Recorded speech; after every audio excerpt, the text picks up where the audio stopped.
Okay perfect. ठीक है sir, continue कीजिए आप। Yes, can you people see my screen?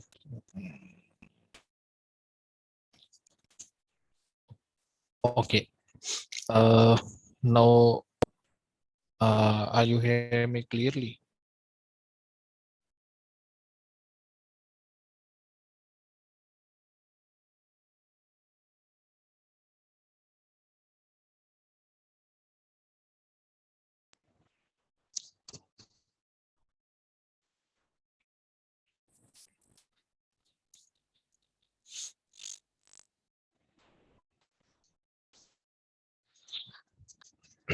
Okay.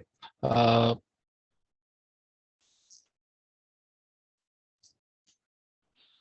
can you hear me?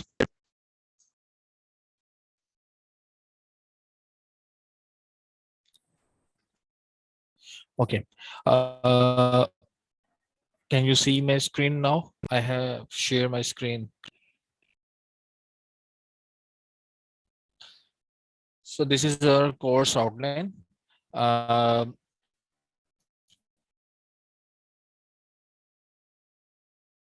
the first point, introduction to web design in HTML. So हमारी इस class के अंदर basically हम लोग इंट्रोडक्शन लेंगे थोड़ा सा अपने कोर्स जिसको हमने जो है कंटिन्यू करना है उसके हवाले से, जिसके अंदर हम लोगों ने बेसिकली डिस्कस करना है web designing and development. So web designing and develop के अंदर सबसे पहला जो स्टेप है वो है वेबसाइट को स्ट्रक्चर करना। किसी भी वेबसाइट को जब आप क्रिएट करने लगते हैं तो उससे पहले आप उसका स्ट्रक्चर जो है वो उसको डेवलप करते हैं।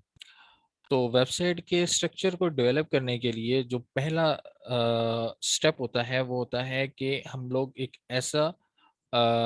ऐसी लैंग्वेज जो है उसको यूज़ करें जो कि वेबसाइट के स्ट्रक्चर को क्रिएट करने के लिए यूज़ होती है। और वेबसाइट के स्ट्रक्चर को क्रिएट करने के लिए जिस लैंग्वेज को हम लोग यूज़ करते हैं वो बेसिकली HTML लैंग्वेज कहलाती है। सो HTML लैंग्वेज बेसिकली होती क्या है?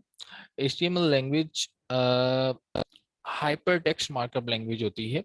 मतलब HTML stands for hyper text markup language. And basically ये लैंग्वेज वेबसाइट के पेज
ओके। सम एलिमेंट्स जो हैं वो पैराग्राफ के लिए यूज होते हैं। कुछ हमारे एलिमेंट्स ऐसे हैं HTML के जो कि हेडिंग्स के लिए यूज होते हैं। और कुछ लिंक्स को जनरेट करने के लिए HTML के हमारे एलिमेंट्स होते हैं जिनको यूज करते हैं। बेसिकली मल्टीपल एलिमेंट्स हैं जिनका डिफरेंट वर्क होता है। अच्छा, अब उसके अंदर पहली चीज एक्सक्यूज मी सर, आप ना HTML का जो है हमारा स्क्रीन ऑन कर लीजिएगा स्ट्रक्चर आपकी स्क्रीन वो। वो होता किस तरह का है? एक्सक्यूज मी सर, मुझे 1 मिनट दीजिएगा। अब अपनी जो स्क्रीन है वो फिर से ऑन कर लीजिएगा। आपकी मीटिंग डिस्कनेक्ट हो गई थी जिसकी वजह से वो शो नहीं हो रही है।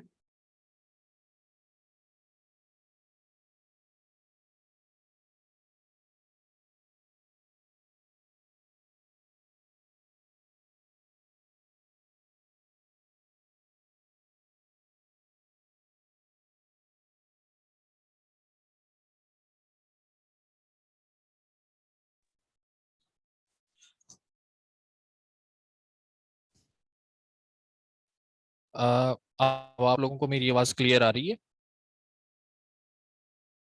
और स्क्रीन मैंने आप लोगों के साथ शेयर की है, स्क्रीन भी शेयर हो गई आप लोगों के साथ? Okay, thank you.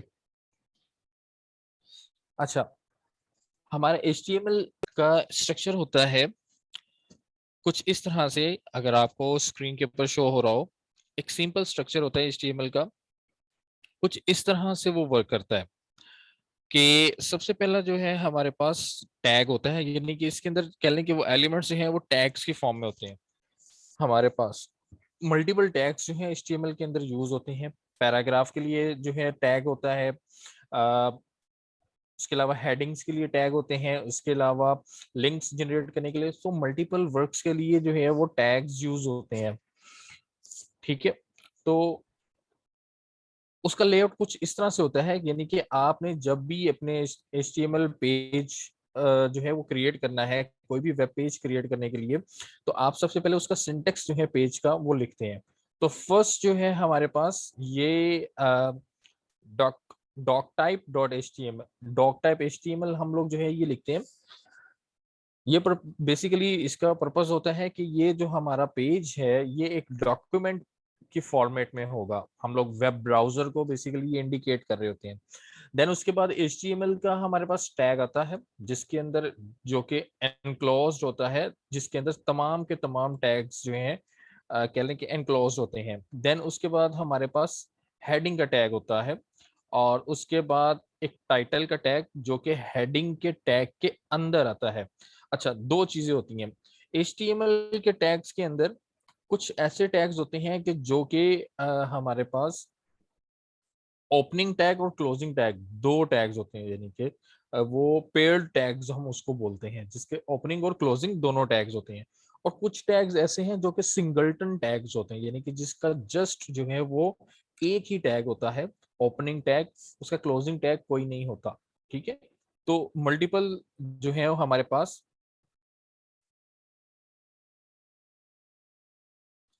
Multiple tags होते हैं। ठीक है, अच्छा, तो हमारे पास जो है हेड टैग के अंदर टाइटल का टैग होता है। वो टाइटल के टैग जो है वो हेड से बाहर नहीं आता। देन उसके बाद बॉडी का टैग होता है, जिसके अंदर हमारा होल कंटेंट जो है वो बॉडी के टैग के अंदर हम लोग लिखते हैं। अच्छा, अब HTML का टैग जो है, HTML लैंग्वेज जो भी आप लिखनी है उसके लिए सबसे पहली चीज होती है हमें एक ऐसा एडिटर जहां पे हम लोग इस लैंग्वेज को लिख सकें। जिस तरह से आप लोग डॉक्यूमेंट जब भी राइट करते हैं तो उसके लिए माइक्रोसॉफ्ट वर्ड जो है उसको आप यूज करते हैं डॉक्यूमेंट जो है वो टाइप करने के लिए। अगर आपने कोई बैलेंस शीट या कैलकुलेटर वर्क करना है तो उसके लिए आप माइक्रोसॉफ्ट एक्सेल को यूज करते हैं। अगर आपने स्लाइड्स बनानी है तो उसके लिए पावर पॉइंट को यूज करते हैं। इसी तरह प्रोग्रामिंग लैंग्वेज को लिखने के लिए भी कुछ टूल्स होते हैं जहां पे आप लोग प्रोग्रामिंग लैंग्वेज को लिखते हैं। तो HTML लैंग्वेज जो है उसको लिखने के लिए हम लोग कुछ टूल्स, मल्टीपल वैसे तो एडिटर्स हैं, ठीक है, लेकिन मैं जो है रिकमेंड करता हूँ बेसिकली VS कोड। ठीक है, ये एक बहुत अच्छा टूल है VS कोड, यानी कि विजुअल स्टूडियो कोड। ठीक है, और इसके अलावा PHP स्ट्रॉम, PHP स्ट्रॉम जो है ये भी एक स्ट्रॉन्ग जो है हमारे पास एडिटर है जो कि यूज होता है। इसका इंटेलिजेंट जो है वो बहुत ज्यादा स्ट्रॉन्ग है, यानी कि आपको ये खुद से जो है वो बताता है कि नेक्स्ट जो आप कोई चीज लिखना चाह रहे हैं वो क्या हो सकती है, यानी इंडिकेट कर देता है आपको, साथ साथ जो है वो बताता जाता है। तो ये दो टूल्स हैं जो कि मैं रिकमेंड करता हूँ स्टूडेंट्स को। ठीक है, तो अभी फिलहाल मैं जो है वो PHP स्टॉर्म के ऊपर जो है वो इसको करूंगा। तो यहाँ पे देखें हमारे पास मैंने सिंटेक्स सिंपल सा जो है वो हमारे HTML पेज का यहाँ पे मैंने वो राइट किया है। तो इसके अंदर क्या है, हमारे पास डॉक्यूमेंट टाइप जो है वो हमारे पास HTML आती है। और उसके बाद अच्छा, ये लैंग जो है ये हमें यूज करते हैं हम लोग HTML के अंदर। EN, EN मींस हम लोग ब्राउजर को बता रहे हैं कि हमारा जो डॉक्यूमेंट है वो इंग्लिश फॉर्मेट के अंदर है। सो SEO पर्सपेक्टिव से जो है ये जो है गूगल रिकमेंड करता है कि आप लैंग्वेज जो है वो लाजमी मेंशन करें। देन उसके बाद हेड टैग, जिसके अंदर हमारा जो है वो टाइटल का टैग आ जाता है। टाइटल के अंदर आप कुछ भी आप लिख सकते हैं। डॉक्यूमेंट, फर्स्ट डॉक्यूमेंट लिख लेते हैं हम इसको। अगर मैं आपको ये दिखाऊं, फर्स्ट डॉक्यूमेंट, और इसके बाद यहाँ पे सिंपली मैं एक पैराग्राफ के लिए पी का टैग होता है, वैसे मल्टीपल टैग्स HTML में यूज होते हैं, तो मैं पैराग्राफ के लिए यहाँ पे पी का टैग यूज करूंगा। This is my first document, और मैं यहाँ पे एक हेडिंग यूज कर लेता हूँ। हेडिंग्स के लिए मल्टीपल टैग्स है। हेडिंग के लिए H1 से लेके H5 H6 तक जो है वो हम लोग हेडिंग्स यूज कर लेते हैं। ये देखिए यहाँ पे अगर मैं आपको इसका दिखाऊं, इसकी इंटेलिजिक इस एडिटर की, तो जैसे ही मैं यहाँ पे लिखता हूँ H1, सॉरी H जस्ट लिखूंगा, तो ये मुझे जो है वो मल्टीपल यहाँ पे ऑप्शंस दे रहा है कि आप इसमें से जो है वो यूज कर सकते हैं। सो H1 से H6 तक जो है वो हमारे पास हेडिंग्स होती है, यानी H1 जो है वो सबसे बड़ी हेडिंग होगी, उसके बाद H2 थोड़ी सी उससे जो है उसका फॉन्ट छोटा हो जाएगा, इस तरह H6 तक जो है वो फॉन्ट साइज जो है वो छोटे होते जाएंगे। सही है, तो मैं यहाँ पे कहता हूँ फर्स्ट डॉक्यूमेंट जस्ट दिस। तो ये मैंने सिंपली जो है यहाँ पे फॉर्मेट इसको लिख लिया। अब जस्ट मैं क्या करूंगा, ये मैंने एक HTML फाइल है जिसको मैंने index.html के नाम से सेव किया हुआ है, और यहाँ पे मैंने एक फोल्डर बनाया हुआ है जिसके अंदर ये index.html की फाइल जो है वो मैंने सेव की हुई है। ठीक है, इसका जो आपने सॉरी इसकी जो है एक्सटेंशन वो आपने .html से सेव करनी है, यानी कि अगर मैं आपको दिखाऊं इसकी प्रॉपर्टीज में जाके, तो यहाँ पे ये देखें, ये इसकी .html से जो है वो फाइल को मैंने सेव किया हुआ है। सो फाइल का नाम .html के साथ आपने सेव करना है, तो वो ब्राउजर के जो है आइकन के साथ उसको सेव कर देगा। जब मैं इसको हिट करूंगा तो यहाँ पे ये मेरे पास ये देखें इसने ओपन करके दे दी। ये मैंने फर्स्ट डॉक्यूमेंट जो है वो हेडिंग लिखी थी, और ये मेरा पी टैग के अंदर this is my first document. ठीक है, ये मेरा वो पैराग्राफ। ठीक है, तो इस तरह से ये वर्क करता है। अगर मैं इसको दिखाऊं तो मैं इसको H3 सपोज मैं करता हूं, और यहाँ पे मैं इसको रीलोड करता हूं, तो ये देखें इसका साइज जो है वो थोड़ा छोटा हो गया है हेडिंग का। तो इस तरह से जो है ये हमारी हेडिंग्स वर्क करती हैं, और HTML के टैग्स जो है वो इस तरह से जो है वो हम लोग यूज करते हैं HTML लैंग्वेज के अंदर। सो ये मेरा एक कह लें कि एक सिंपल सा जो है वेब पेज बन गया, जिसके अंदर मैंने एक हेडिंग टैग और एक पैराग्राफ टैग को यूज किया। तो वेबसाइट को जब भी आप क्रिएट करते हैं तो उसके अंदर इस तरह से टैग्स को यूज किया जाता है।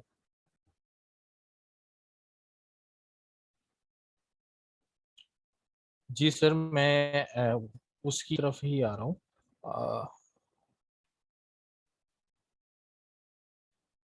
अच्छा, देन उसके बाद HTML एलिमेंट्स के बारे में हमने डिस्कस किया कि HTML एलिमेंट्स होते क्या हैं। टैग्स मैंने आपको बता दिया कि इसके अंदर टैग्स जो है वो किस तरह से यूज होते हैं। ये देखें, ये इस तरह से ये जो टैग है हमारे ग्रेटर देन और लेस देन के जो हमारे जो होते हैं सिंबल्स, उसके अंदर जो है हम लोग टैग का नेम लिखते हैं, जिस तरह ये पी टैग, H3 टैग, ये बॉडी टैग। ठीक है, तो इस तरह से जो है ये हमारे टैग्स हैं। और एलिमेंट्स क्या होते हैं, ये H3 is the element, P is the element. ठीक है, तो ये वो एलिमेंट्स कहलाएंगे। ठीक है, HTML के। अच्छा, देन उसके बाद CSS बेसिकली हम लोग जो है हम लोगों ने ये बना ली, सपोज ये हम लोगों ने ये पेज जो है ये क्रिएट किया, बट इसके अंदर स्टाइलिंग नहीं है इसकी। ठीक है, अगर एक स्ट्रक्चर बना लिया तो उसकी स्टाइलिंग नहीं है अगर, तो उसको जो है वो खूबसूरत नहीं लगेगा। तो पेज के अंदर उसकी कुछ स्टाइलिंग होनी चाहिए, कलर्स होने चाहिए, बैकग्राउंड्स होने चाहिए, उसके अंदर इमेजेस होने चाहिए। इस तरह की चीजें जो है वो ऐड होंगी तो वो पेज जो है वो खूबसूरत नजर आता है। सो उसकी स्टाइलिंग के लिए, डिजाइनिंग के लिए हम लोग जो यूज करते हैं HTML के साथ चीज, उसको बोलते हैं cascading style sheet, CSS। Cascading style sheet जो है डिजाइनिंग के लिए यूज की जाती है। ठीक है, अब उसके अंदर कैस्केडिंग स्टाइल शीट के अंदर कुछ चीजें होती हैं कि हम लोगों ने जिन जिन चीजों को स्टाइल देना है वो बेसिकली किस तरह से दिया जाता है। वो CSS जो है उसको यूज करती है सिलेक्टर्स को, कि उसने किस तरह से HTML एलिमेंट को सिलेक्ट करना है और उस स्पेसिफिक सिलेक्टर को उसने डिजाइन देना है। जैसे कि मैं कहता हूं कि ये मेरा डॉक्यूमेंट है, तो इस डॉक्यूमेंट जो है इसको कोई बैकग्राउंड कलर भी होना चाहिए, तो मैं जो है इसको सिलेक्ट करूंगा और सिलेक्ट करने के लिए मैं यहाँ पे इसके यहाँ पे हम लोग क्या करते हैं, एक स्टाइल का जो है वो टैग होता है और उसके अंदर हम लोग जो है वो अपनी स्टाइलिंग को लिखते हैं। सपोज मैं कहता हूँ मैं इस P टैग को जो है मैंने कलर देना है, तो मैं कहता हूँ P दिस, और मैं उसके बाद यहाँ पे इसको कह देता हूँ टेक्स्ट कलर। मैंने चेंज करना तो मैं कलर कर दूंगा इसका सपोज रेड, तो ये क्या करेगा मेरे इसको रेड कर देगा। सो मैंने क्या किया, सिलेक्ट किया HTML टैग के इस एलिमेंट को। तो किसने सिलेक्ट किया, ये सिलेक्टर, ये जो है ये एक सिलेक्टर है विच इज P, जिसको CSS से सिलेक्ट किया और उसको कलर दे दिया। सो इस तरह से सिलेक्टर जो है वो वर्क करता है, ठीक है।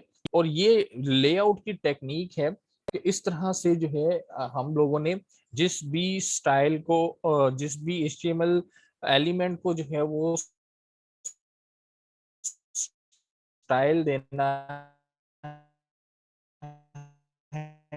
है, हम लोग उसको सिलेक्ट करेंगे उसके सिलेक्टर के साथ। अब सिलेक्टर जो है वो मल्टीपल किस्म के होते हैं। बेसिकली यहाँ पे देखें, जैसे मैंने POM लिखा तो वो सिलेक्टर नेम था, ठीक है, यानी एलिमेंट नेम था। उसके बाद ID, अगर मैं जो है इसके अंदर ID पास कर दूं तो ID भी हम लोग जो है वो इसके अंदर, जी अब आपको आवाज आ रही है सही?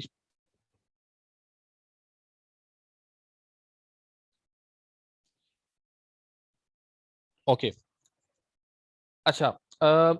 आईडी हम लोग जो है अपने सिलेक्टर को आईडी भी दे सकते हैं, क्लास भी दे सकते हैं, यानी कि उस आईडी के नेम आईडी जो है, सपोज मैं यहाँ पे एक के अंदर जो है हम लोग सिलेक्टर्स के हमारे एलिमेंट्स के अंदर उसके कुछ एट्रीब्यूट्स होते हैं, उन एट्रीब्यूट्स के अंदर जो है वो आईडी बेसिकली एक एट्रीब्यूट होता है जिसको मैं कुछ भी नेम दे सकता हूँ, but ID is the unique, ID unique होनी चाहिए। सपोज मैं कहता हूँ पैरा पैरा यानी कि पैराग्राफ जो है ये दे देता हूँ, और क्लास भी जो है वो एक इसके अंदर सिलेक्टर होता है, तो उसको भी मैं पैरा दे देता हूँ सपोज, ठीक है। तो अगर मैंने इसको सिलेक्ट करना है तो मैं यहाँ पे P की जगह पे मैं हैश और पैरग अगर लिखता हूं तो हैश जो है वो बेसिकली मेरे इंडिकेट करेगा इस आईडी को, और अगर मैं इस हैश की जगह पे डॉट लगा देता हूं तो वो इंडिकेट करेगा इस क्लास को हमेशा डॉट के साथ इंडिकेट किया जाता है और आईडी को हमेशा हैश के साथ। तो अगर मैं यह लिख के मैं इसको हिट करवाता हूं तो अगेन इसको कोई फर्क नहीं पड़ा, क्योंकि मैंने सिलेक्टर जो है वो क्लास सिलेक्टर को यूज किया था। इसी तरह अगर मैं हैश करूंगा तो वो हैश जो है वो भी उसको एज इट इज जो है वो गेट कर देगा, ठीक है, उसको कोई चेंज नहीं आएगा। तो इस तरह से ये वर्क करेगा हमारे सिलेक्टर्स। अच्छा, देन उसके बाद जो है हम लोग मूव करते हैं हम HTML CSS जो है बेसिकली ये कस्टम हम लोगों ने जो है वो डिजाइनिंग के लिए यूज करते हैं CSS को। अब इसको थोड़ा सा एडवांस किया गया, एडवांस करके उसके अंदर हम लोगों ने एक फ्रेमवर्क इंट्रोड्यूस करवा दिया, यानी कि CSS का जो है वो तकरीबन काम जो है वो एक फ्रेमवर्क में हैंडल कर लिया। हमारी जो है उस फ्रेमवर्क से क्या बेनिफिट हमें हुआ, बेनिफिट ये हुआ कि हमें जो है वो code, huge amount of code जो हमें लिखना पड़ता था खुद से, अब वो जो है वो हमें लिखने की जरूरत नहीं पड़ती। अब क्या करते हैं हम, जस्ट जो है उस हम लोग जस्ट नेम यूज करेंगे, क्लास यूज करेंगे, ठीक है, और हमारा काम हो जाएगा। जैसे कि मैं कहता हूं कि ये है मेरा बेसिकली फ्रेमवर्क, जिसको जो है वो यूज कर रहे हैं हम लोग CSS की जगह पे फॉर एडवांस टेक्नोलॉजी के तौर पे। ठीक है, ये है हमारा फ्रेमवर्क बूटस्ट्रैप। बूटस्ट्रैप जो है बेसिकली इसके अंदर जो है वो बिल्ट इन काफी सारी चीजें जो है वो ऐड कर दी गई हैं। जिस तरह से मैंने अभी जो है इसका कलर टेक्स्ट का चेंज किया, वो रेड कर दिया। इस तरह से बूटस्ट्रैप जो है वो यूज किया जाता है कॉलम्स यानी ये टेबल्स जो है ग्रिड सिस्टम को बनाने के लिए। पहले हमें कस्टम जो है वो चीजों को लिखना पड़ता था, अब इसने जो है बूटस्ट्रैप ने चीजों को ओवरकम किया, उन ह्यूज अमाउंट ऑफ कोड को जो हम लिखना पड़ता था। अब जो है इस बूटस्ट्रैप की वजह से हमें वो ह्यूज अमाउंट ऑफ कोड जो है वो नहीं लिखना पड़ता, वो तकरीबन काम ये खुद हैंडल करता है। ठीक है, तो बूटस्ट्रैप जो है ये फ्रेमवर्क है जो कि यूज किया जाता है CSS की जगह पर डिजाइनिंग के लिए HTML के अंदर। अच्छा, अब इस के बाद, इस फ्रेमवर्क के बाद हम लोग आते हैं, इसको हम डिटेल डिस्कस करेंगे अपनी जब हम लोग क्लासेस को जो है कोर्स क्लासेस को जब स्टार्ट करेंगे तो उसके बाद इसको डिस्कस किया जाएगा। अच्छा, उसके बाद आ जाती है हमारे पास एक लैंग्वेज और जावास्क्रिप्ट लैंग्वेज। हमारी वेबसाइट, जब आप वेब पेज बनाते हैं, वेबसाइट बनाते हैं, तो उसके अंदर मल्टीपल चीजें जो है वो यूज हो रही थी, मल्टीपल लैंग्वेजेस जो है वो मिलके एक वेबसाइट के पेज को क्रिएट करती हैं। स्ट्रक्चर बनाने के लिए हम लोगों ने भी जैसे डिस्कस किया HTML को यूज किया जाता है। डिजाइनिंग के तौर पे हम लोग जो यूज करते हैं वो CSS बूटस्ट्रैप को यूज करते हैं। इसी तरीके से हम लोगों को एक और लैंग्वेज की जरूरत पड़ती है जावास्क्रिप्ट के लिए, जो कि क्लाइंट साइड लैंग्वेज होती है। ठीक है, जो कि ब्राउजर के साथ इंटरेक्शन के लिए यूज की जाती है ये लैंग्वेज। ठीक है तो लाइव टाइम पे जो है ये वर्क करती है हमारी लैंग्वेज जावास्क्रिप्ट, और इसके थ्रू जो है हम लोग मल्टीपल वर्क जो है वो कर सकते हैं। थोड़ा सा इसको देखें तो जावास्क्रिप्ट जो है वो बेसिकली एक पॉपुलर लैंग्वेज है जो कि यूज की जाती है वेबसाइट, वेब सर्वर के साथ, सॉरी, वेब ब्राउजर के साथ इंटरेक्शन के लिए, और ये क्लाइंट साइड लैंग्वेज होती है। अच्छा, अब जावास्क्रिप्ट के अंदर जो है वो जो चीज हमने डिस्कस करनी है उसके अंदर आ जाती है कि जावास्क्रिप्ट के सिलेक्टर्स क्या होते हैं, बेसिकली ये क्यों यूज होते हैं जावास्क्रिप्ट, इसका यूज क्या है। तो जावास्क्रिप्ट के अंदर पहली चीज जो हम लोगों ने देखनी है कि जो अभी हमने कोड लिखा है वो किस तरह से वर्क कर सकता है। यानी मैंने एक ये P टैग यूज किया, इसके अंदर ये टेक्स्ट है। अब मैं कहता हूं कि इस P टैग के साथ इसका, जैसे मैंने ये स्टाइल यहां से मैं चेंज कर रहा हूं ये स्टाइल के टैग के साथ, तो जावास्क्रिप्ट क्या करेगी, मेरा कोई एक्शन जो है वो मैं इसके थ्रू ट्रिगर करवा सकता हूं। जैसे कि यहाँ पे मैं अगर देखूं तो ये एक पीस ऑफ कोड है मेरे पास सपोज, जिसके अंदर H2 टैग यूज हो रहा है और उसके बाद एक बटन मैंने यूज किया हुआ है। ठीक है, ये बटन बना हुआ है आपके सामने, यहाँ पे राइट साइड पे आपको नजर आ रहा होगा, ये जिस पे लिखा हुआ है click me to display date and time. अच्छा, अब जावास्क्रिप्ट क्या करता है, रन टाइम के ऊपर, यानी कि आपके सामने स्क्रीन खुली हुई है और रन टाइम के ऊपर आप कोई भी एक्शन अपना जो है वो वेबसाइट के ऊपर परफॉर्म करते हैं, तो वो विदाउट लोडिंग, पेज को लोड किए बगैर आपको आउटपुट जो है वो डिस्प्ले करवाएगा। जैसे कि यहाँ पे एक उसने जो है वो सिलेक्टर यूज किया हुआ है इस जावास्क्रिप्ट का, जो कि है document dot gate element by ID. ठीक है, ये बेसिकली एक सिलेक्टर है जावास्क्रिप्ट का जो कि क्या करता है, एलिमेंट को सिलेक्ट करता है उसकी आईडी की बेस पे। तो यहाँ पे ये देखें, ये P टैग आपको नजर आ रहा होगा, इस P टैग के अंदर आईडी यूज की गई है जिसका नाम है डेमो। वो डेमो को जो है वो बेसिकली क्या कर रहा है, यहाँ पे सिलेक्ट कर रहा है। इट मीन्स कि वो सिलेक्ट कर रहा है इस P टैग को। तो document of gate element by ID with demo, वो सिलेक्ट कर रहा है इस P टैग को डेमो के थ्रू। और उसके बाद उसने एक और जो है सिलेक्टर यूज किया जो कि डॉट इनर HTML। ये क्या करता है कि इस P टैग के अंदर, इस P टैग यानी इस P टैग वाले HTML कोड के अंदर क्या कर दो, ये डेट जो है वो पास कर दो। ठीक है, और यहाँ पे उसने ये एक एक्शन ट्रिगर करवा रहा है ऑन क्लिक। जैसे ही इस बटन के ऊपर क्लिक करे तो वो क्या करे, वो इस सिलेक्टर को सिलेक्ट करे और उसके HTML के अंदर ये डेट जो है वो स्टोर करवा दे। तो जैसे ही मैं इसके ऊपर क्लिक करूंगा, ये देखिएगा इस बटन के ऊपर, तो उसने क्या किया, ये डेट यहाँ पे डिस्प्ले करवा दी, मेरा कोई पेज लोड नहीं हुआ। विदाउट लोडिंग द पेज मेरे इस पी टैग के अंदर ये जो है डेट मुझे शो होना स्टार्ट होगी। सो बेसिकली जावास्क्रिप्ट जो है इस तरह से वर्क करती है कि हमारे पेज को बगैर लोड किए हम जो भी एक्शन ट्रिगर करें अपने वेब पेज के ऊपर, वो उसके कॉरस्पॉन्ड जो भी आउटपुट होगा वो डिस्प्ले करवा देगा हमें पेज के ऊपर ऑन रन टाइम। ठीक है, सो जावास्क्रिप्ट जो है इस तरह से बिहेव करती है, और ये है उसका एक सिलेक्टर जो कि यूज किया है हम लोगों ने डेट को डिस्प्ले करवाने के लिए इन दिस HTML टैग। ठीक है, तो ये था उसका। अब आ जाती है जेक्यूरी। जेक्यूरी बेसिकली क्या चीज है? जेक्यूरी भी बेसिकली जावास्क्रिप्ट ही होती है, बट ये कह लें कि जिस तरह से हम लोगों ने बूटस्ट्रैप के बारे में पढ़ा वो एक फ्रेमवर्क था, इसी तरह से जावास्क्रिप्ट की भी एक लाइब्रेरी बना दी है उन्होंने, यानी कि ह्यूज अमाउंट ऑफ कोड को समराइज करके एक लाइब्रेरी के अंदर उन्होंने बंद कर दिया, और उस लाइब्रेरी का नाम दे दिया उन्होंने जेक्यूरी। अब क्या होता है कि हमें ह्यूज अमाउंट ऑफ कोड नहीं लिखना पड़ता, just small amount of code जो है हम लोग यूज करते हैं और हमारा जो है वो काम हो जाता है। सो jQuery is the library of JavaScript. Purpose of jQuery is to make it easier to use JavaScript on your website. JavaScript को यूज करें लेकिन आसान तरीके से। ठीक है, स्मॉल अमाउंट ऑफ कोड को लिख के आप लोग JavaScript को यूज कर सकते हैं with the help of this jQuery library. ठीक है, लाइट वेट होती है ज्यादा, जो क्योंकि जितना ज्यादा कोड होगा आपकी वेबसाइट के पेज के ऊपर उतना ही वो टाइम लेता है लोड करने के लिए कंटेंट को स्क्रीन के ऊपर।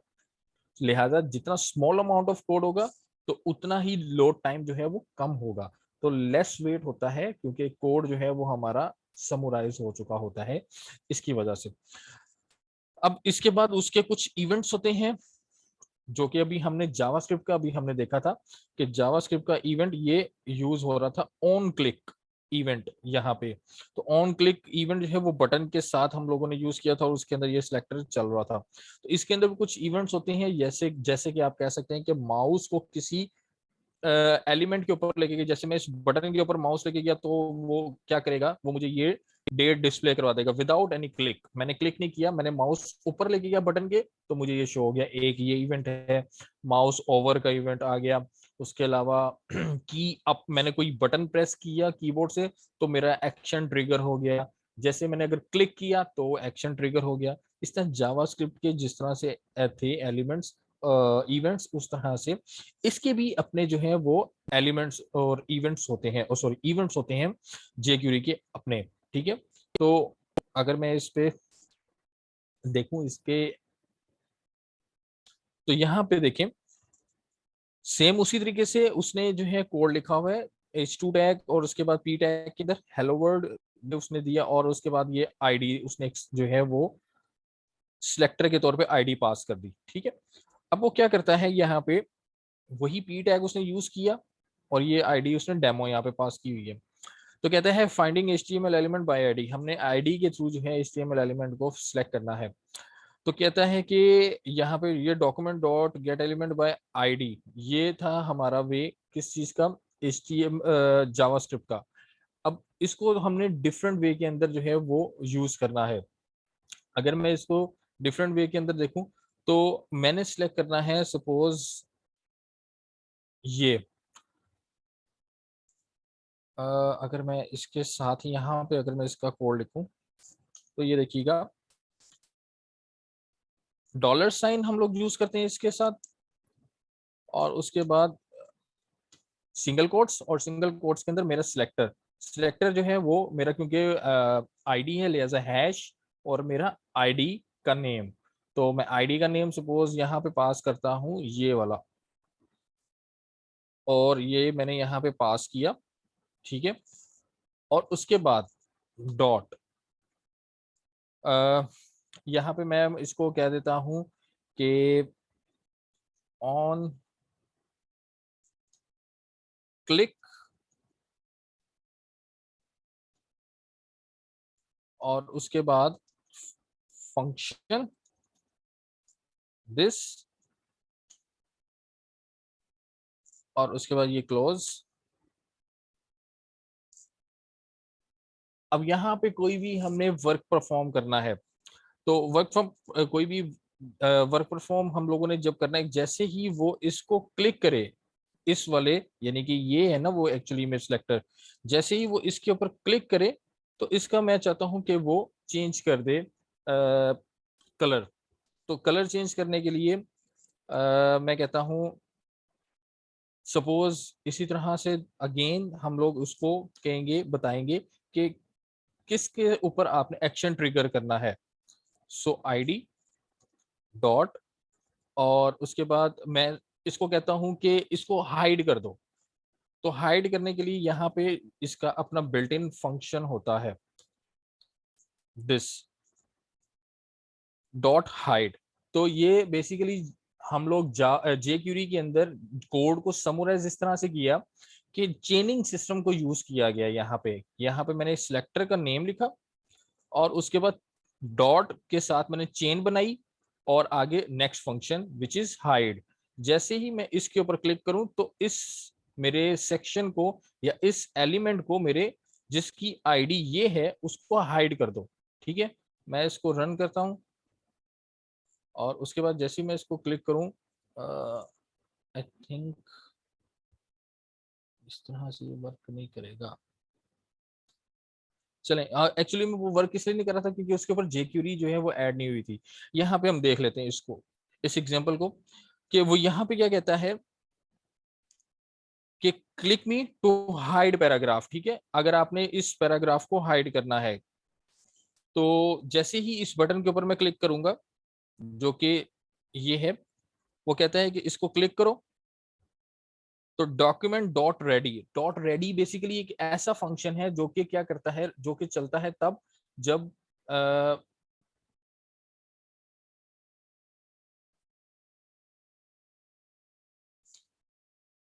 ओके अच्छा, डॉट रेडी क्या होता है बेसिकली, जैसे ही जो है वो लोड होता है पेज, तो उसने तमाम कोड को जो है वो साथ ही जो उसको नजर आएगा उसको रीड करेगा, और जोन जोन से एक्शन हमने उस पेज लोड के ऊपर लगाया होगा वो सारा चल पड़ेगा।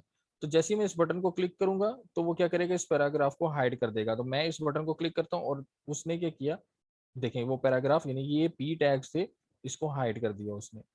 ठीक है, बटन को क्लिक किया, बटन डॉट यानी ये बटन गया सिलेक्टर, क्लिक किया, इस पी को उसने हाइड कर दिया। ठीक है, तो इस तरह से जो है वो जेक्यूरी से हम लोगों ने वो गेट एलिमेंट डॉट आईडी वाला काम खत्म किया। जस्ट हमने जो है बटन का नेम पास किया और क्लिक का फंक्शन ट्रिगर किया और उसने पी टैग को हाइड कर दिया। इस तरह से वर्क करता है।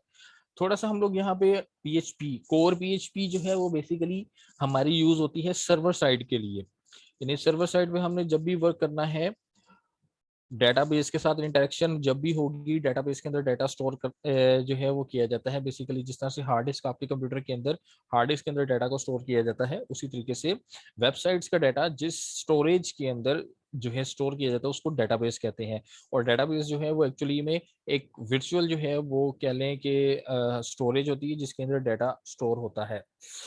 तो डेटाबेस के साथ इंटरेक्शन के लिए जिस लैंग्वेज को यूज किया जाता है, जिसको हम सर्वर साइड लैंग्वेज कहते हैं, वो पीएचपी कहलाती है। ठीक है, सो पीएचपी लैंग्वेज को यूज किया जाएगा। और उसके बाद डेटाबेस जो है इंटीग्रेशन होगी, यानी कि डेटाबेस के अंदर डाटा को स्टोर करना, डेटाबेस से डाटा को फेच करना। सो ये सारा काम हम लोग पीएचपी के थ्रू करेंगे और ये बेसिकली वेबसाइट के साथ यूज किया जाता है। यानी आपने अक्सर देखा होगा फॉर्म्स जो हैं वो हम लोग यूज करते हैं रजिस्ट्रेशन के लिए, लॉगिन के लिए। तो वहां पर जाके आप जैसे ही जो है वो लिखते हैं अपने क्रेडेंशियल्स, तो फिर क्या होता है कि वो क्रेडेंशियल जो है वो जाके सर्वर बेसिकली बैकएंड पे पीएचपी के थ्रू जो है वो चेक किए जाते हैं। और चेक करने के बाद डेटाबेस के अंदर अगर वो मैच कर जाए हमारे क्रेडेंशियल जो हमने एंटर किए थे, तो वो हमें लॉगिन करके डिस्प्ले करवा देता है स्क्रीन। ठीक है, और इसी तरह रजिस्ट्रेशन फॉर्म जो है जब वो हम एंटर करते हैं मैं आपको इसकी अगर छोटी सी दिखाऊं,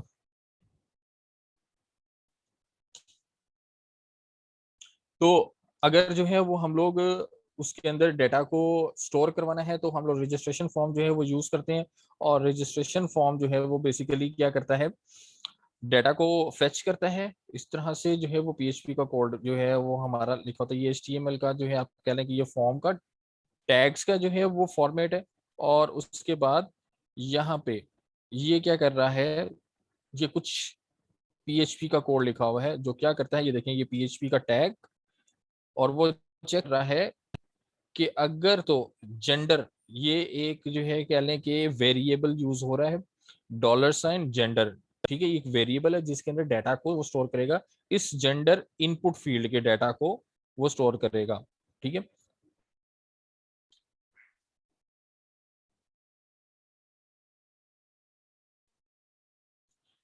बेटा PHP जो है वो एक अलग लैंग्वेज है, HTML अलग लैंग्वेज है। HTML जो है वो बेसिकली वेबसाइट के स्ट्रक्चर को बनाने के लिए यूज होती है, जो कि टैगिंग सिस्टम्स के साथ आपको भी मैंने दिखाया, टैग्स जो है उसके अंदर यूज होते हैं। और PHP जो है उस वो बेसिकली प्रोग्रामिंग लैंग्वेज के तौर पे यूज होती है, जो जिसके अंदर जो है हम लोग वेरिएबल्स को यूज करते हैं, उसके अंदर लूप्स आ जाते हैं, ये इफ एल्स जो है वो कंडीशन उसके अंदर यूज होती है, और ये सर्वर के साथ इंटरेक्शन के लिए यूज होती है। सर्वर यानी डेटाबेस के साथ जो है वो इंटरेक्शन के लिए हम लोग PHP को यूज करते हैं। So it is a proper programming language PHP, and HTML is just markup language which is used to create this structure और web page structure, ठीक है। तो ये दोनों के बीच में डिफरेंस है। अच्छा, तो इस तरह से जो है ये PHP का सिंटेक्स जो है वो यूज होता है, और हम लोग चेक करके चीजों को वैलिडेट करवा रहे हैं बेसिकली यहाँ पे फॉर्म में। अच्छा, तो ये देखें, ये एक सिंपल सा HTML का फॉर्म है, ठीक है। इसके अंदर जैसे ही वो वैल्यू स्पोर्ट करके सबमिट के बटन को क्लिक करेगा तो यहाँ पे वो डाटा शो कर देगा। और बेसिकली बैकएंड पे काम क्या चल रहा है, तो वो चेक कर रहा है कि जेंडर जो है वो, अगर जेंडर एग्जिस्ट करता है और जेंडर जो है वो फीमेल है, वो देखेगा तो चेक्ड, तो वो जो है वो क्या कर देगा, इसको इसको चेक कर देगा, इस फीमेल वाले रेडियो बटन, ठीक है। इसी तरीके से ये मेल वाला उसको चेक करेगा अगर, और ठीक है। तो ये कुछ वैलिडेशंस उसने PHP की यहाँ पे ऐड की हुई है। तो इस तरह से PHP वर्क करती है। अच्छा, उसके बाद नेक्स्ट आ जाते हैं हम लोग हमारे फ्रेमवर्क की तरफ। PHP का एक फ्रेमवर्क भी है, जिस तरह से हम लोगों ने अभी CSS का फ्रेमवर्क देखा बूटस्ट्रैप, उस तरह PHP का भी फ्रेमवर्क है जिसके बेसिकली काम क्या है, हमारे कोड को समराइज कर देना, ताकि हमें बहुत सा ऐसा कोड है जो कि हमें लिखना पड़ता था PHP के अंदर खुद से। लारावेल जो है वो हमारा फ्रेमवर्क PHP का, वो बेसिकली आजकल एडवांस जो है वो यूज हो रहा है, जो फ्रेमवर्क PHP का वो लारावेल यूज हो रहा है मार्केट में, ठीक है। तो इसने क्या किया, इस फ्रेमवर्क ने हमारे उस ह्यूज अमाउंट ऑफ कोड को हमारे लिए आसान बना दिया। बहुत सा ऐसा कोड जो है वो पहले से ही लारावेल फ्रेमवर्क के अंदर लिखा हुआ है। अब PHP का हमने जो है उस कोड को नहीं लिखना होता, हम जस्ट जो है उस पीस ऑफ कोड को यूज करते हैं अपनी जो है वो लारावेल के कोड के अंदर, ठीक है। खुद से वो कोड नहीं लिखना पड़ेगा, हमने जस्ट नेम यूज करना है, या क्लास नेम यूज कर लेंगे, या कुछ इस तरह की जो है वो फंक्शन नेम यूज कर लेंगे। तो क्या करेगा, वो ह्यूज अमाउंट ऑफ कोड हमारे कोड के अंदर ऑटोमेटिकली ऐड हो जाता है, ठीक है। तो ह्यूज अमाउंट ऑफ कोड को लिखने की जरूरत नहीं पड़ी, टाइम क्या हुआ, हमारा बच गया। तो इस तरह से क्या होगा, लारावेल ने हमारी जिंदगी को थोड़ा सा आसान बना दिया।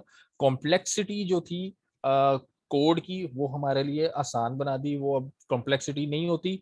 हम लोग लारावेल फ्रेमवर्क के अंदर सिंपल वे से काम कर लेते हैं, वो कॉम्प्लेक्सिटी लारावेल खुद हैंडल कर लेता है। सो लारावेल फ्रेमवर्क जो है वो यूज होता है PHP के लिए आजकल। और उसके बाद जो है इसके अंदर जो है कुछ चीजें होती है, राउटिंग होती है, हैंडलिंग रिक्वेस्ट। अच्छा, रिक्वेस्ट मैंने अभी, रिक्वेस्ट क्या होती है, HTTP रिक्वेस्ट। जैसे कि ये अभी मैंने यहाँ पे ये फॉर्म फिल किया और सबमिट के बटन को क्लिक किया, सबमिट के बटन को क्लिक किया, तो ये क्या करेगा, ये बैकएंड के ऊपर रिक्वेस्ट जाती है सर्वर के ऊपर। सर्वर पे क्या होती है, वो चेक करता है ये सारी चीजें, ये चीजें चेक कर रहा है, ये जो कोड लिखा हुआ है ये चेक कर रहा है, ये सारी वैलिडेशन लगी हुई है।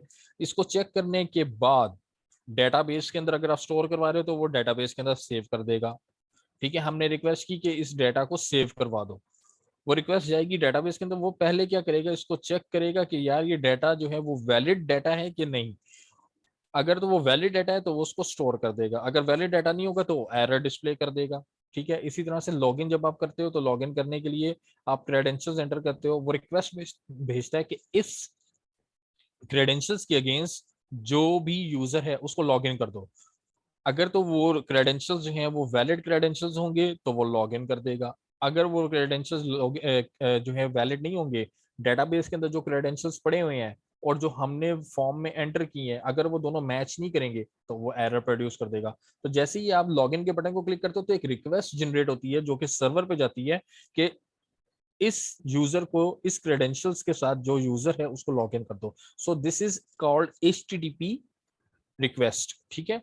तो HTTP रिक्वेस्ट जो है वो लारावेल में किस तरह से वर्क करती है, राउटिंग सिस्टम क्या होती है लारावेल की, बेसिकली राउट्स किस तरह से वर्क करते हैं। राउट्स मतलब मैंने किस पेज को हिट करना है, मैंने लॉगिन के बटन को जब क्लिक किया तो लॉगिन के बटन को क्लिक करने के बाद मुझे कौन सा पेज जो है वो शो करना है। तो ये पूरा क्या है, एक राउट है कि मुझे ये वाला पेज लॉगिन के बटन को क्लिक करने के बाद अगर तो मेरे क्रेडेंशियल्स ठीक होते हैं तो मुझे ये वाला पेज शो कर दो। तो वो एक पूरा राउट क्रिएट किया जाता है। सो दिस इज कॉल्ड जो है वो राउटिंग इन लारावेल। ठीक है। उसके बाद क्रड। क्रड मींस क्रिएट, अपडेट, डिलीट। ठीक है। तो ये जो है हम लोगों ने कोई कह लें कि अब कोई चीज क्रिएट करनी है, सपोज मैंने ये जो है ये फॉर्म, इस फॉर्म को जो है मैंने इसके डाटा को स्टोर करवाना है, तो मैं क्या कर रहा हूँ, बेसिकली मैं क्रिएट कर रहा हूँ कुछ, क्या मैं इस फॉर्म के डाटा को क्रिएट कर रहा हूँ। तो मैंने क्रिएट का जो है वो फंक्शन लारावेल के थ्रू जो है वो यूज करना है। तो मैं अगर यहाँ पे सिंपल जो है इसकी एग्जांपल अगर आपको लारावेल की दिखाऊं,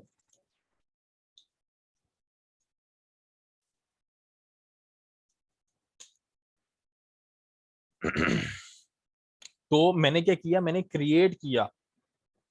क्रिएट करने के बाद एक होता है उसको अपडेट करना। जो भी मैंने जो है चीज क्रिएट की है, जो फॉर्म का डाटा मैंने क्रिएट किया है, अब मैं चाहता हूं कि वो अपडेट करूं टाइम के साथ, जो है उसको चेंज करना चाह रहा हूं मैं, तो मैं अपडेट की फंक्शनैलिटी जो है वो यूज करूंगा। उसके बाद एक होती है डिलीट करना, एडिट। अच्छा, अपडेट से पहले जो है वो चीज एडिट होती है, तो एडिट की फंक्शनैलिटी चलेगी, फिर वो अपडेट होगी। अपडेट के बाद मैं चाहता हूं कि उसको डिलीट करना है मैंने, तो डिलीट करने के लिए जो है वो फंक्शनैलिटी चलेगी। सो CRUD जो है शॉर्ट फॉर्म है किसकी, क्रिएटिंग एनी डाटा, और उसके बाद अपडेटिंग एनी डाटा और डिलीट सम डाटा। ठीक है। अच्छा, सो अच्छा इसके अंदर जो है लारावेल के अंदर जो स्ट्रक्चर हम लोग फॉलो करते हैं वो होता है MVC। MVC जो है वो क्या कहलाता है, model, M for model, V for view and C for controller. ठीक है।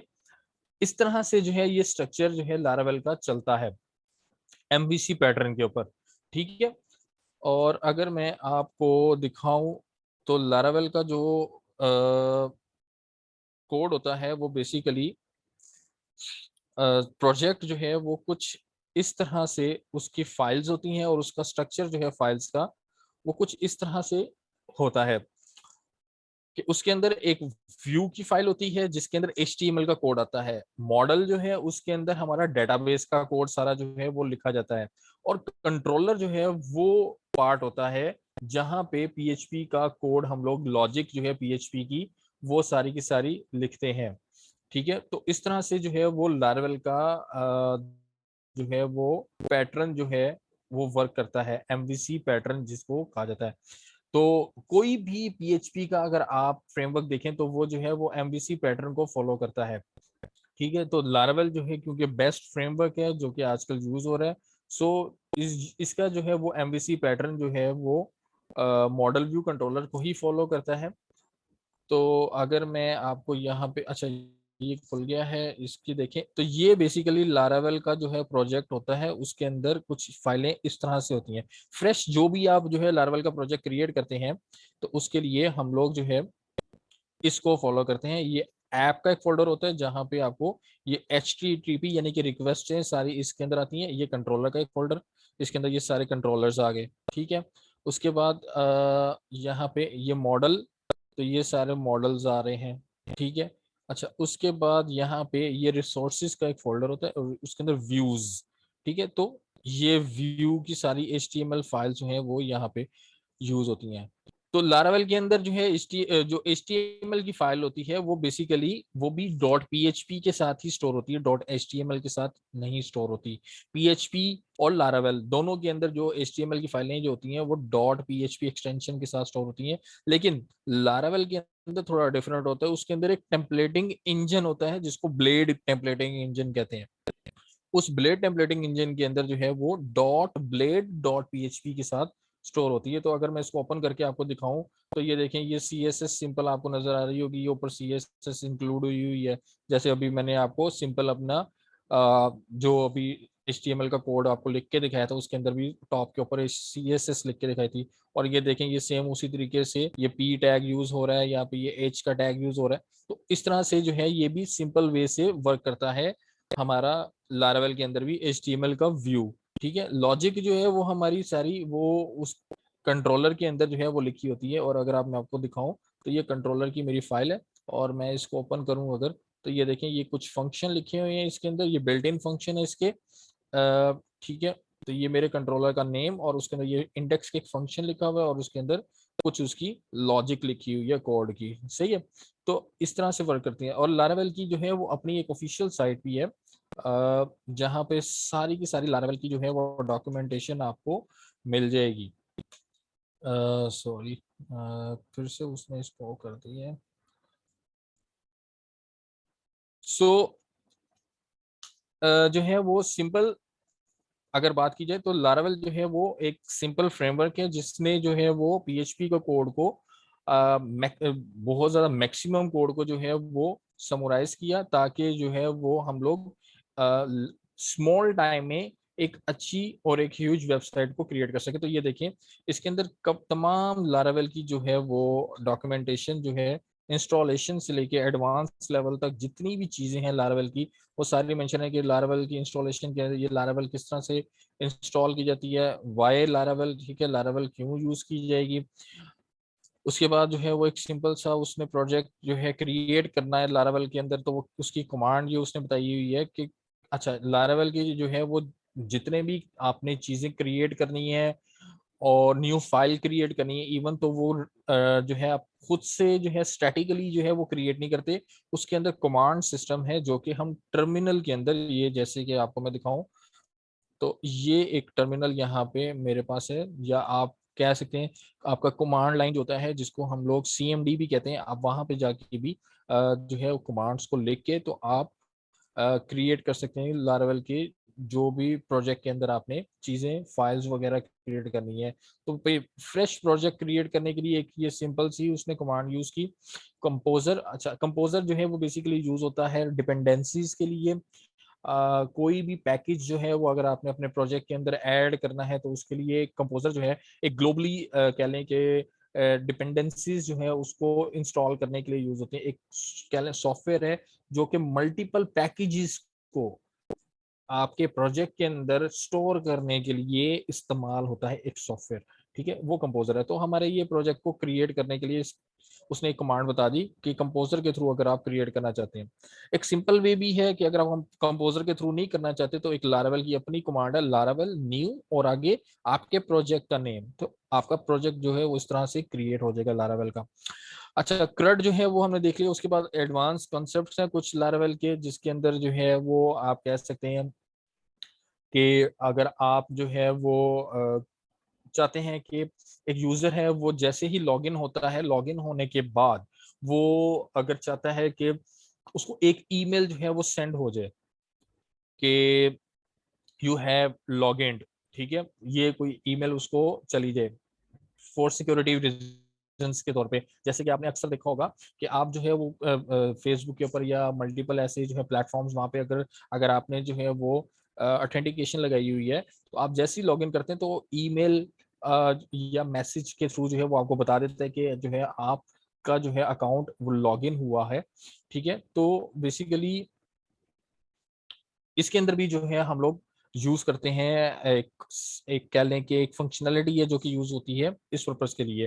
तो अगर आप चाहते हैं कि एक यूजर है वो लॉगिन हो और लॉगिन होने के बाद वो जो है उसको ईमेल चली जाए लॉगिन होते साथ ही, तो ईमेल उसके लिए जो है हम लोग यूज करते हैं क्यू जॉब्स। अब क्यू जॉब जो है ये एक एडवांस फंक्शनलिटी है लारावेल की, जो क्या करती है, जैसे यूजर लॉगिन होने के फौरन बाद ही उसको जो है वो ईमेल सेंड हो जाए। अब ईमेल सेंड होने में होप सो टाइम ले, क्योंकि ईमेल जो है वो सेंड होने में थोड़ा सा टाइम लेती है। हम लोग चाहते हैं कि हमारी जो पेज जैसी लोड हो और जैसी मैंने लॉगिन के बटन को क्लिक किया तो यूजर को जो है वो ईमेल चली जाए। अब लोडिंग होने में ऑब्वियसली टाइम लेगा, तो यूजर को क्या एक बैड इंप्रेशन जाता है यूजर के ऊपर कि लोडिंग हो रही है, पता नहीं क्या इंटरनेट स्लो है या वेबसाइट जो है वो उसके अंदर कोई मसला है कि वो इतना टाइम ले रही है। क्योंकि जब भी आप ईमेल सेंड करते हैं तो थोड़ा सा टाइम लगता है उसको सेंड होने में, ठीक है, थ्रू योर ओन वेबसाइट। अगर आपकी अपनी वेबसाइट के थ्रू अगर ईमेल सेंड हो रही है, जीमेल के थ्रू नहीं, उसकी अपनी जीमेल के ऊपर जाके सेंड नहीं करना, याहू के ऊपर जाके, हॉटमेल के ऊपर जाके नहीं सेंड करना। अगर आप अपनी वेबसाइट के थ्रू जो है वो ईमेल सेंड करें तो उसके ऊपर थोड़ा सा टाइम लगता है, ठीक है। तो आप चाहते हैं कि वो लोडिंग ना हो और इंप्रेशन जो है वो ना जाए इस तरह का गलत किस्म का कि मेरी वेबसाइट के ऊपर क्यों इतना टाइम लग रहा है। तो आप क्या करते हैं, उसकी बैकएंड के ऊपर जो है वो उस फंक्शनलिटी को रन करने की कोशिश करते हैं। तो लारावेल के एडवांस फीचर के अंदर एक ये फीचर भी है कि वो बैकएंड के ऊपर जो है वो आपका वो फंक्शनलिटी चल रही होती है, लेकिन फ्रंट साइड पे आपको सिंपल, आपको जैसे ये मेरा पेज सामने ये शो हो रहा है, ये इस तरह से शो होता रहेगा। बैकएंड के ऊपर जो है वो वर्क मेरा चलता जाएगा। तो उसके लिए क्यू जॉब जो है वो यूज होती है, वो एडवांस कंसेप्ट के अंदर आ जाता है इसी तरह से। और बहुत सारी चीजें हैं कि अब ये देखिए, ये एजेक्स रिक्वेस्ट जो है HTTP, ये क्या करता है, ये मेरे पेज को बगैर लोड किए डेटाबेस से डाटा को फेच करके भी लेके आ जाता है, डेटाबेस के अंदर डाटा स्टोर भी कर देता है, और मेरा पेज जो है वो बिल्कुल लोड नहीं होता, जैसे कि ये स्टैटिकली ये ऐसे सामने जो है मौजूद है और ये लोडिंग सपोज ये हो रही है। अब ये लोडिंग में टाइम ले रहा है, इंटरनेट स्लो है, लोडिंग में टाइम ले रहा है। मैं चाहता हूं कि बगैर पेज लोड हुए मेरा डाटा जो है वो डेटाबेस से आ भी जाए, डेटाबेस में स्टोर भी हो जाए। तो उसके लिए हम जो फंक्शनलिटी यूज करते हैं वो एजेक्स HTTP रिक्वेस्ट यूज की जाती है, ठीक है। तो ये तमाम चीजें जो है वो इसके अंदर हम लोग कवर करेंगे। उसके बाद लास्ट पे हम लोग एक प्रोजेक्ट जो है उसको क्रिएट करेंगे फाइनल, जिसको प्रोजेक्ट मैं आपको असाइनमेंट्स भी जो है वो डेली बेसिस पे दिया करूंगा। जो भी हम लोग जो है वर्क करेंगे डेली बेसिस के ऊपर, उसकी मैं आपको डेली बेसिस पे असाइनमेंट्स भी दूंगा। तो हम लोग लास्ट पे जो है जो भी हमने कंप्लीट किया होगा उसका एक प्रोजेक्ट बनाएंगे, और फाइनल प्रोजेक्ट के अंदर जो है हम लोग उसके ऊपर डिस्कशन भी करेंगे। अगर आप लोगों के जो भी रेलिवेंट क्वेश्चंस होंगे उसके ऊपर डिस्कस किया जाएगा। और उम्मीद है कि इसके अंदर आप लोग मैक्सिमम चीज़ों को कवर करेंगे जो कि इन फ्यूचर आपको जो है वो बेनिफिट देंगे इन योर प्रोफेशनल करियर, ठीक है। तो हमने पूरी इसमें जो है वो चीज़ों को कवर करने की कोशिश की है, from designing side, from structural side which is HTML, और इसके अलावा क्लाइंट साइड पे जावास्क्रिप्ट को ऐड किया, और बैकएंड के लिए थोड़ी सी हमने कोर फंक्शनलिटी को समझाने की कोशिश की ताकि आपको बेसिक्स का भी पता हो, जिसमें कोर PHP को डिस्कस करेंगे, ठीक है, वो यहाँ पे मैंने आपको भी बताया, ठीक है।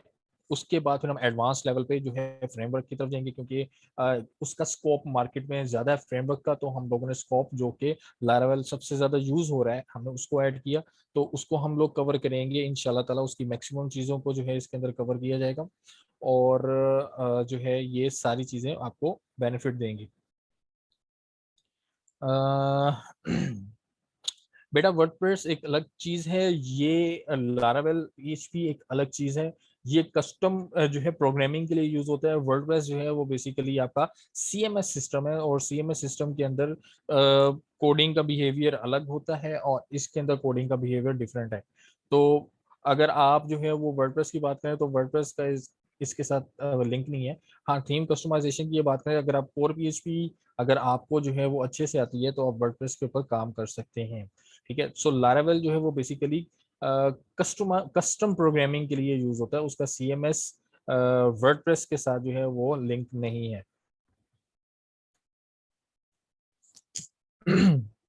जी, तो उम्मीद करता हूँ कि आपको जो इंट्रोडक्टरी क्लासेस के अंदर जो है वो काफ़ी कुछ समझ आया होगा। आप लोगों की जो भी क्यूरीज और क्वेश्चन जो है इससे रेलिवेंट हो जो भी होंगे वो हम लोग इंशाल्लाह ताला अपने जो है वो हमारा जो कोर्स स्टार्ट होगा तो इंशाल्लाह ताला उसके अंदर जो है वो तमाम चीज़ों को कवर करते जाएंगे साथ साथ।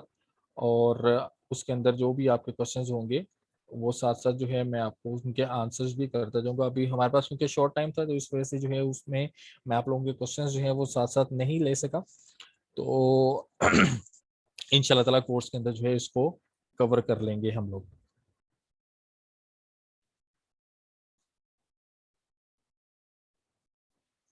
ठीक है, तो ये था हमारा basically web design and development का कोर्स आउटलाइन, जिसके अंदर जो है हम लोगों ने इनको 4 पार्ट्स के अंदर जो है वो डिवाइड किया था, और इसको हम लोगों ने इस तरह से कवर करना है स्टेप बाय स्टेप, ताकि आप लोगों के लिए चीज़ों को समझना और उनको अटेम्प्ट करना इजी हो सके।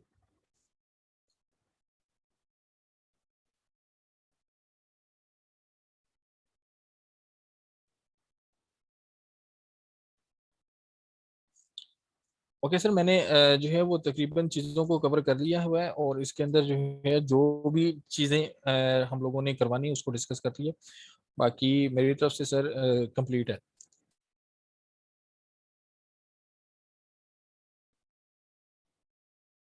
जी बेटा, इसके अंदर HTML के साथ आपको प्रोग्रामिंग भी करनी है। लारावेल और PHP बेसिकली प्रोग्रामिंग लैंग्वेज है, जो कि प्रोग्रामिंग के लिए हम लोग यूज़ करेंगे। HTML के अंदर CSS और जावास्क्रिप्ट को जो है वो बेसिकली हम लोग वेबसाइट के पेज के स्ट्रक्चर को क्रिएट करने के लिए जो है हम लोग यूज़ करेंगे।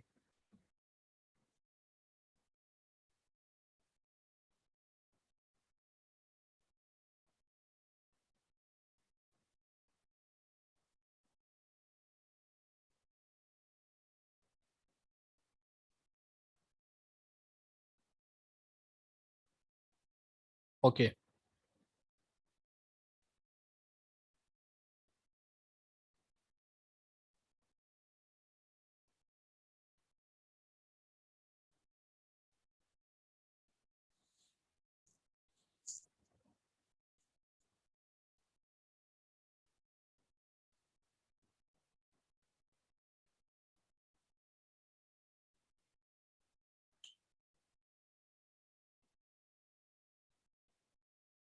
ठीक है स्टूडेंट्स।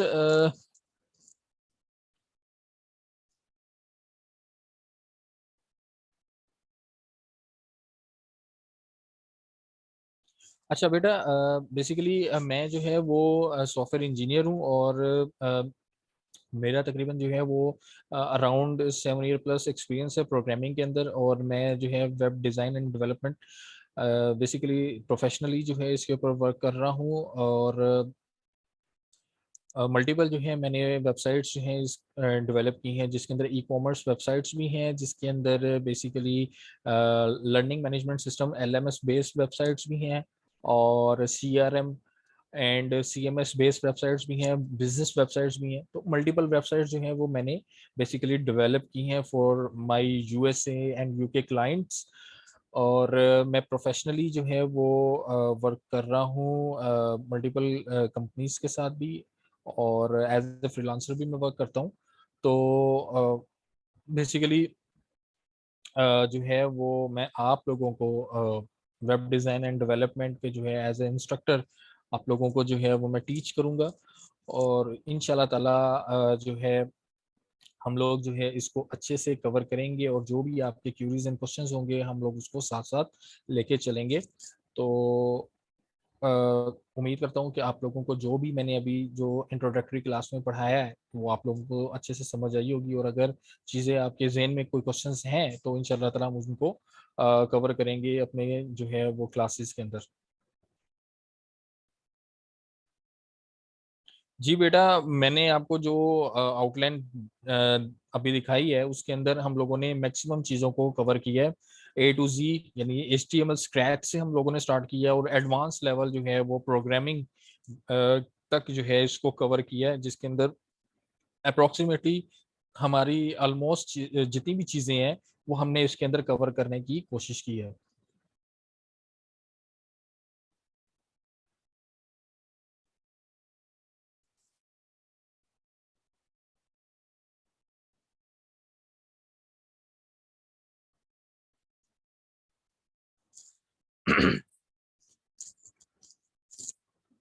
ओके बेटा, अपना ख्याल रखिएगा। इंशाल्लाह ताला जो है वो कोर्स की क्लासेस के अंदर जो है वो आप लोगों के साथ इंटरेक्शन होगा। तो अपना ख्याल रखिएगा। अल्लाह हाफिज़।